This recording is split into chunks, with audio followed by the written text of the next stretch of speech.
Ναι, απρόσμενα, για πάμε.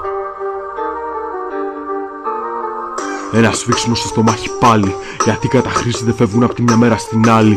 Δεν πίνω αλκοόλ, δεν κάνω χόρτο. Αν σου έλεγα γιατί σφαδάζω ένα από εθισμό, κραδασμό και μεγάλο φόρτο. Πιστόλιασα το μέλλον μου και τώρα έχω ένα βρόγχο. Ήθελα να τα επιδιώξω όλα και τώρα πέμεινα με ένα λόγο και ένα στόμφο.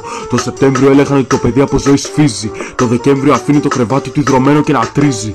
Θα τα καταφέρω μια μέρα, έλεγα σε εκείνο τον καφέ μαζί της μέχρι δύση να ανατείλει. Κάποτε θα τα εξισορροπήσω όλα η φύση. Πλέον τα γκραφίτι και οι δρόμοι μου διηγούνται ιστορίες. Οι άλλοι λένε τις αλληλουχίες και ανεπίτευτες εξουσίες. Δυσμορφία κάθε μέρα γεμάτη προσωπίδες. Η αναβλητικότητα κατέρευσε τις επίγειες ελπίδες. Αναζητώ το alter ego. Μου έλεγε ο παππούς μου την πέτρα να τη στύψω. Κι εγώ κάπου ολομόναχος δακρύζω. Γιατί γνωρίζω πως το λόγο αυτό δεν πρέπει να θετήσω.